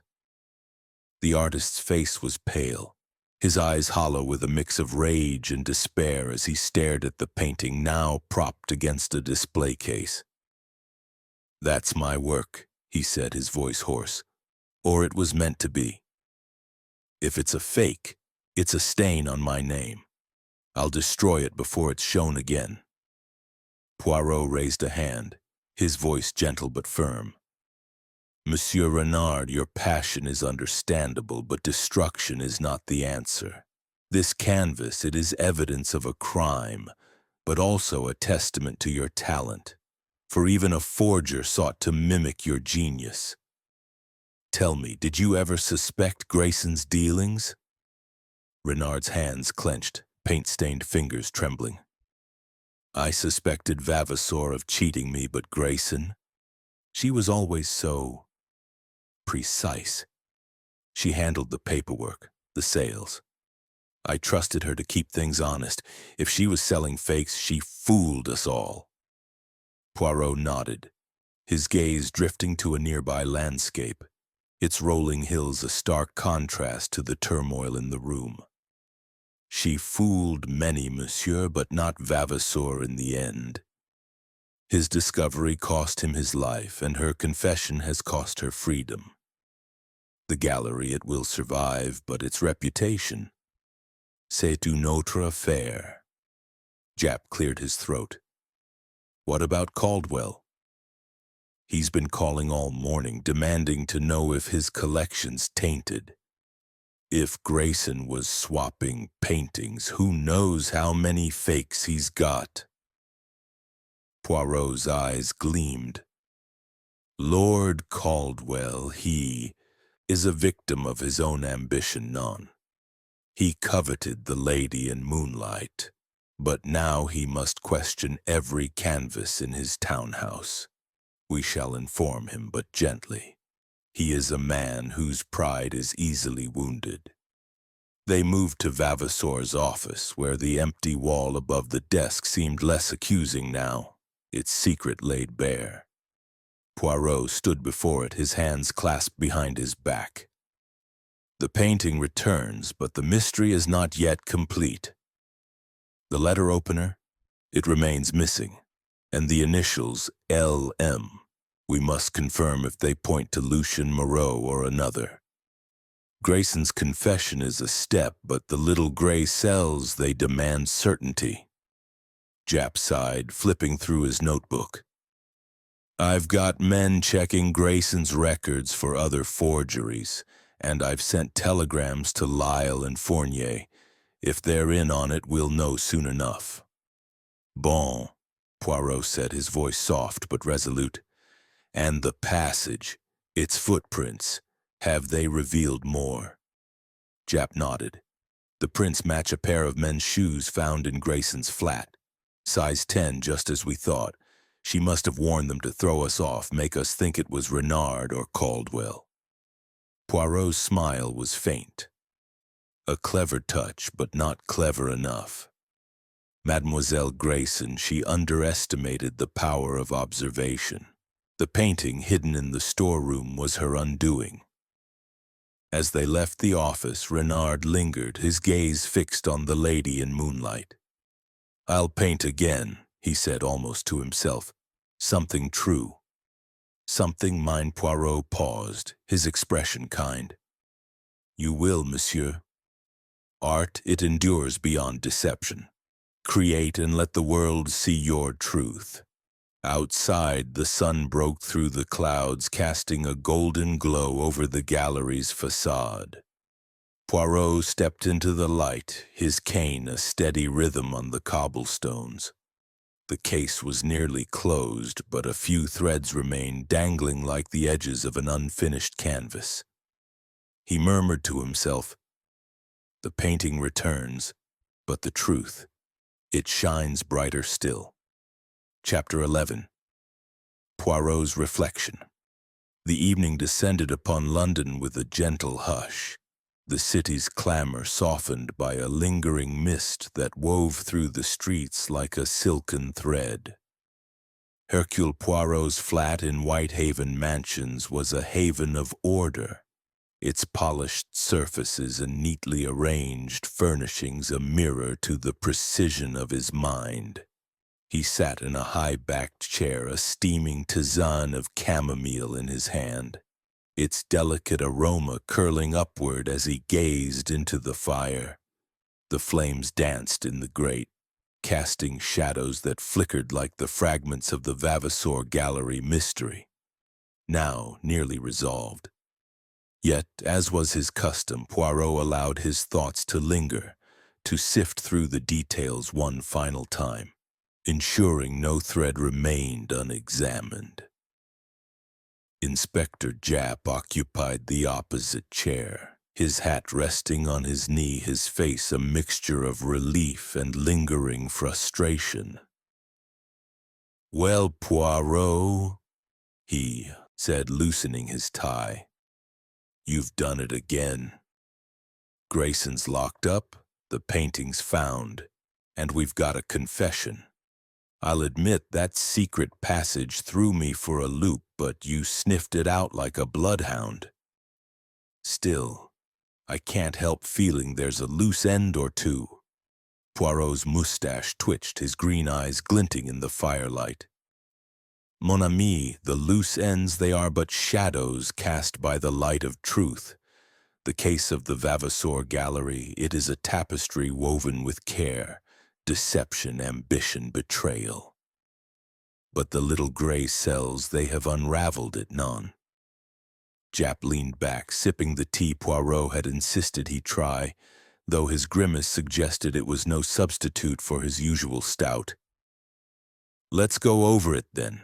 Grayson was selling forgeries, slipping them into the gallery's stock to keep it afloat. Vavasour caught on, scribbled that note about L.M. Likely Lucien Moreau the forger, and she panicked. Used the secret passage to get into his office, stabbed him with a letter opener, hid the painting, and bolted the door to make it look impossible. Have I got that right? Précisément, Poirot said, setting his tisane on a small table with a delicate clink. Mademoiselle Grayson. She was the architect of her own downfall. Her precision, her order, they were her strength, but also her weakness. She could not resist the temptation to control every detail, even the murder. The passage, known to her from years of tending the gallery's secrets, was her tool. The men's shoes, a clever misdirection to point suspicion at Renard or Caldwell, and the painting, hidden in the storeroom, was meant to vanish until the storm passed. Jap nodded, flipping open his notebook. We found the letter opener this morning tucked in a crate near the painting. Had Grayson's prints all over it and traces of Vavasour's blood. The footprints in the passage matched those shoes from her flat too. Case closed, I'd say, except for one thing, L.M. We've got no proof it's Lucien Moreau. Lyle and Fournier, the experts, wired back. Both swear their authentications were honest, though Lyle admitted he relied on Grayson's records for the provenance. Poirot's fingers steepled, his gaze distant. Lucien Moreau, he remains a shadow. A forger of such skill would not leave his name on his work, yet Vavasour's note suggests a connection. Perhaps Moreau supplied the fakes, perhaps Grayson knew him by another name. But the truth of L.M., it matters little now. The crime is solved, the motive clear. Grayson feared exposure, and in her fear she killed. Jap rubbed his chin. What about Caldwell and Renard? Caldwell's in a tizzy, having his whole collection re-examined. Says he'll sue the gallery into oblivion. Renard's holed up in his studio, swearing he'll never sell through a dealer again. Poirot's smile was faint, almost wistful. Lord Caldwell, he chases his pride, but he will recover. His wealth, it cushions such blows. Monsieur Renard, his passion will heal him. He will paint again, and his work will speak louder than this scandal. The gallery, it may falter, but art, it endures. He rose, moving to the window where the mist pressed against the glass like a living thing. The locked room, Jap, it was a trick, a sleight of hand. Grayson used the passage to create an illusion, but the truth, it cannot be locked away. The painting, oh forgery, was her secret, and Vavasour's discovery her undoing. The note, check provenance L.M. suspect, it was the spark that lit the fuse. Jap closed his notebook, his expression softening. You make it sound so simple, Poirot, but I'll be damned if I could have pieced it together without you. That passage, those shoes, it's like she wanted to be caught.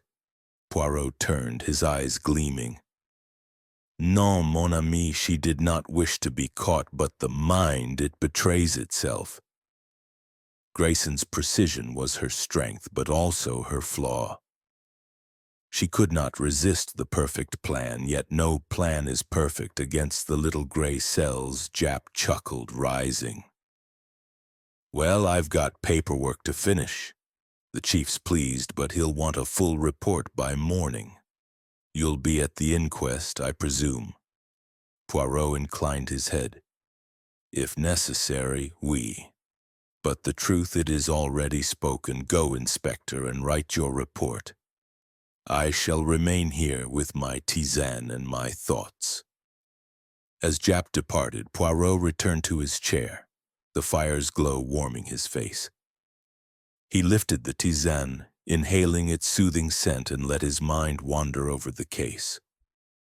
The gallery with its silent canvases had been a stage for human folly, greed, deception, fear.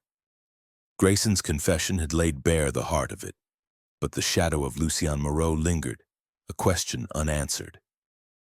Was he real, or a myth conjured by the art world's whispers?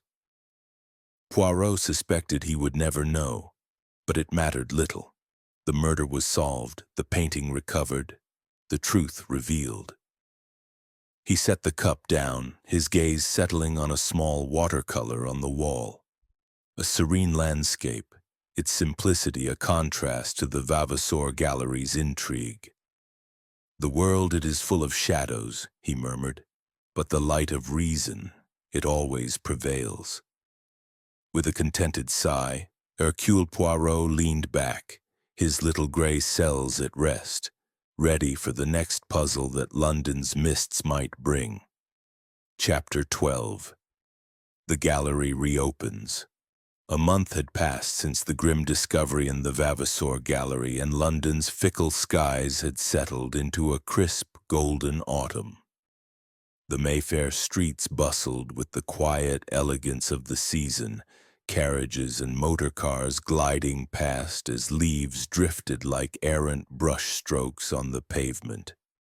Hercule Poirot, his overcoat impeccably tailored and his Homburg hat tilted just so, paused outside the gallery's familiar oak door. The facade, once heavy with the weight of tragedy, now bore a fresh polish, its brass knocker gleaming as if to signal a new beginning. A discreet sign announced the gallery's reopening under new management, a phoenix risen from the ashes of scandal. Poirot's silver-topped cane tapped lightly on the cobblestones as he surveyed the scene. The memory of Maurice Vavasour's death, the locked room and the missing lady in moonlight lingered like a half-finished sketch. But Eleanor Grayson's confession had brought clarity, if not peace. The gallery, stripped of its secrets, was ready to reclaim its place in London's art world. Poirot, ever the observer, had come to see this rebirth, his curiosity piqued by the resilience of human endeavor.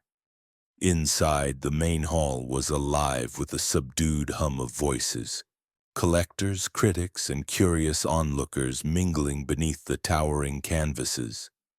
The paintings, once silent witnesses to murder, now glowed with renewed purpose under carefully adjusted lights.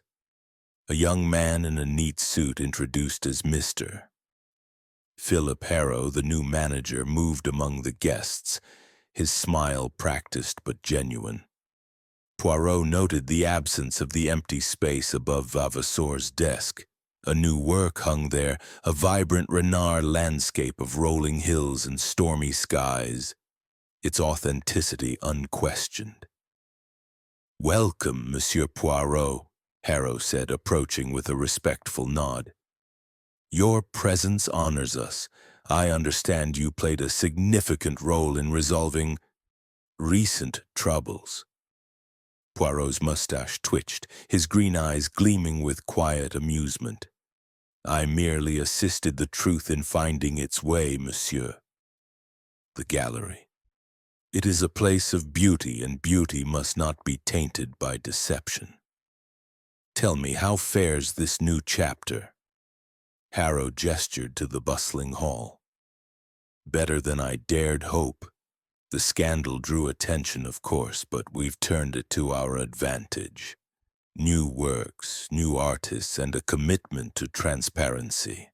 Monsieur Renard has been most cooperative, providing fresh pieces to restore the gallery's name.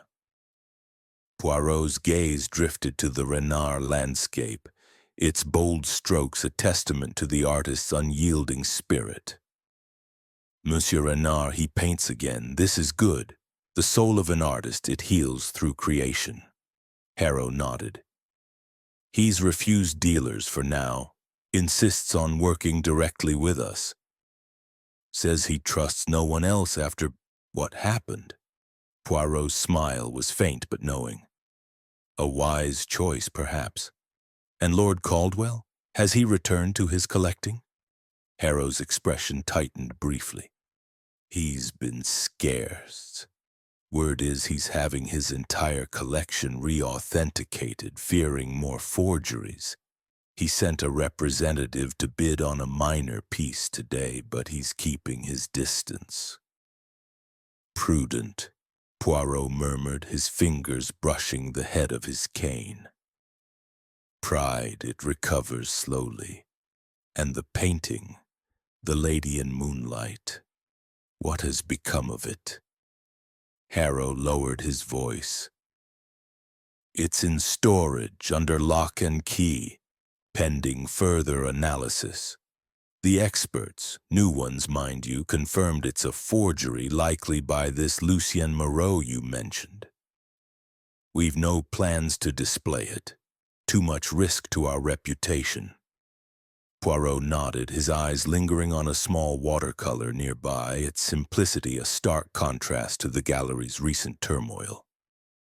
A wise decision, monsieur.